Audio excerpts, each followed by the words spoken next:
तर आजच्या व्हिडिओमध्ये मी आज तुम्हाला सोना बाबूविषयी सांगणार आहे। ज्यांना कोणाला सोना बाबू असेल तर त्याने कृपया करून हा व्हिडिओ पूर्ण बघा। आणि भरपूर काही मुद्दे होते व्हिडिओ बनवण्यासाठी, परंतु मला आज असं वाटलं की मला खूप मुलं आहेत 18 ते 22-23 वर्षाचे मुलं मला मेसेज करतात आणि मला विचारतात, दादा काम आहे का, मला दुबईला यायचं आहे, घराची परिस्थिती खराब आहे, भरपूर मला विचारतात। तर मला असं वाटलं की ह्या मुलांना मी काही ना काहीतरी चांगली माहिती देऊ। आणि उदाहरण माझ्या समोर आहे। राम राम मंडळी, हर हर महादेव, जय शिवराय, जय भीम भावा। तर व्हिडिओला लाईक आणि चॅनलला सबस्क्राईब नक्की करा आणि आता व्हिडिओ पूर्ण बघा, मी तुम्हाला पूर्ण माहिती सांगतो। माझा जो कॅमेरा पकडलाय ना, हा व्हिडिओ बनवतो ना कॅमेरावाला, हा आहे कलकत्त्याचा। आणि मला ना आज असं वाटलं की तुम्हाला ना दुबईची तर सगळीच माहिती सांगत आलो मी, परंतु आज तुम्हाला मी अशी काही माहिती सांगणार आहे। ज्यांना कोणाला सोना बाबू असेल ना, तर त्यांना कृपया करून तुम्हाला हात जोडून विनंती आहे की तुम्ही दुबईला आणि तुम्ही बाहेर देशात कमवायसाठी येऊ नका। आई बापांचं काही स्वप्न असतं माहिती का, मुलांना चांगलं काम शिकवायचं आणि काहीतरी शिक्षण शिकवायचं। काही घराची जर परिस्थिती जर खराब असेल तर त्यांचा पासपोर्ट वगैरे काढून त्यांना सांगतात की घराची आपली आर्थिक परिस्थिती खराब आहे, की बाहेर जाऊन माझा मुलगा किंवा माझा भाऊ काहीतरी काम करील आणि घराची आर्थिक परिस्थिती सुधारेल। परंतु असं काही होत नसतं। सोनाबाबूवाले ना, माझ्या कॅम्पमध्ये एवढे सोनाबाबूवाले आहेत ना, सगळे म्हणजे नुसतं त्यांना त्यांचे गर्लफ्रेंड, त्यांच्या नुसतं त्यांना फोन, त्यांना म्हणजे काही घेणं देणं नाही आहे कुठल्याच दुनियाचं। इथे काय चाललं आहे, काय काम आहे, काय नाही आहे, यांना काहीच माहिती नसतं। माझ्या कॅम्पमध्ये अशा काही मुलं आहेत ना, तर त्यांना सगळ्यांना ना नुसतं फक्त त्यांना काही एवढं पैसे कमवायचं येणं नाही आहे, फक्त त्यांचं म्हणजे काम करायचं आहे म्हणून ते लोक इकडे आलात। आणि तुम्ही त्यांची जर हालत बघितली ना, असं काही होतं ना, जर त्यांच्या गर्लफ्रेंडनं किंवा त्यांच्या प्रेमिकानं जर त्यांना दिवसभरात एक जरी फोन नाही केला ना, तर त्यांची अशी काही परिस्थिती होती की ते मरण्यासाठी पण तयार होतात। तर भावांनो, मी तुम्हाला माझं जे डोळ्याला मी बघतोय ना, तेच मी तुम्हाला सांगत असतोय। मी अशी काही कोणाच्याबद्दल आणि कोणाविषयी काही मी असं सांगत नाही आहे, परंतु इथे दुबईला असंच होतं। इथे कसं असतं माहिती आहे का, तुम्ही जेव्हा पण तुम्ही येत असेल, तुमची वय जर 22-23 वर्ष असेल ना, तुम्ही या इकडे या, चांगलं काम शिका, चांगलं काम करा, सोना बाबूच्या नादी लागू नका। कारण की याच्या अगोदर पण मी एक तुम्हाला व्हिडिओमध्ये सांगितलं की हिरोनीपासून सावधान। तसंच मी तुम्हाला सांगेल, जर तुम्हाला तुमची गर्लफ्रेंड, तुमचं सोना बाबू जर असेल तर कृपया करून तुम्ही स्वतःचं आयुष्य आणि त्या आईबापांचं आयुष्य खराब करू नका।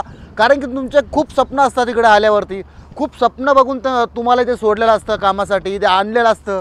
तर भरपूर काही असे माझे मित्र आहेत, भरपूर माझ्या संघ असे काही मुलं आहेत जे कमी वयाचे, त्यांच्यासोबत सेम असंच त्यांच्यासोबत होतं आहे। त्यांना कामाचं घेणं ना, त्यांना काहीच घेणं, फक्त त्यांचं काय असतं, फोन घ्यायचा, फोनवरती फक्त मुलीला बोलायचं फोनवरती। तुम्ही काहीतरी इथे आलात ना, चांगल्या प्रकारे काम शिका, काम शिकून पुढे जा। पैसा असताना सगळंच काही असतं।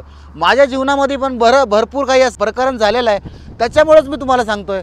जर तुम्हाला असं कोणाला तुम्हाला सोडू वाटत नसेल, जर तुम्हाला जबरदस्ती कोणी इकडे पाठवत असेल कामाला, आणि जर तुम्हाला एक असतं ना, म्हणजे एक प्रेम असतं, प्रेम होतं सगळ्यांना, एक प्रेम असतं, आपल्याला असं वाटतं की आपण तिच्या बगैर जगू शकत नाही आहे, तीच आपल्याला पाहिजे, तिच्यासोबतच बोलायचं आहे। पण एका काळी कधी असं होतं की तिचं लग्न वगैरे तिकडे ठरलं जातं, तुम्ही लांब असतात, तुम्ही 1-1 वर्षापर्यंत घरी जाऊ शकत नाही आहे। तुम्हाला जरी जायचं असलं, तुमचे काहीतरी तुमची काही परेशानी असते, तुमची काही आर्थिक परिस्थिती खराब असते, त्याच्यामुळे तुम्हाला तिला काही जायला भेटता येत नाही आहे। मग तुम्हाला असं वाटतं की माझं हे जीवन काय कामाचं। त्याच्यामुळे इकडे भरपूर काही मुलं असतात ना, ह्या मुलीपायी आणि प्रेमापायी भरपूर वायाला जातात।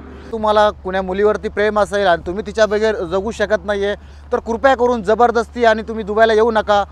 तुम्ही प्रयत्न करा, तुम्हाला जर तुमचं प्रयत्न करा की तुम्ही तिकडेच लग्न वगैरे करा आणि तिकडेच सेटल व्हा। आणि जेव्हा तुम्हाला असं वाटतं की मला म्हणजे आता मला काही कमवायचं आहे, तर मग तेव्हा तुम्ही इकडे येऊ शकता। तिला बघितल्याशिवाय झोप लागत नाही आहे, बोलल्याशिवाय झोप लागत नाही आहे, सगळ्यांचा असाच प्रयत्न असतो।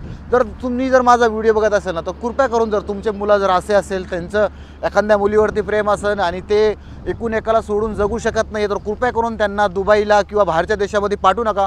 कारण की ते इकडे एकटे पडतात आणि इकडे आजारी पडतात, इकडे स्वतःला काही पण करून घेतात। भरपूर अशा काही केस आहेत, मला तुम्हाला सांगतात नाही व्हिडिओमध्ये। भावनो, ही जी माहिती आहे आणि ही जी मी तुम्हाला सांगितलं ना प्रकरण, जो माझा कॅमेरा पकडला आहे ना, हा त्याचं प्रकरण आहे। आणि हसतोय तो कसा त्याला पण व्यवस्थित मी सांगत असतोय।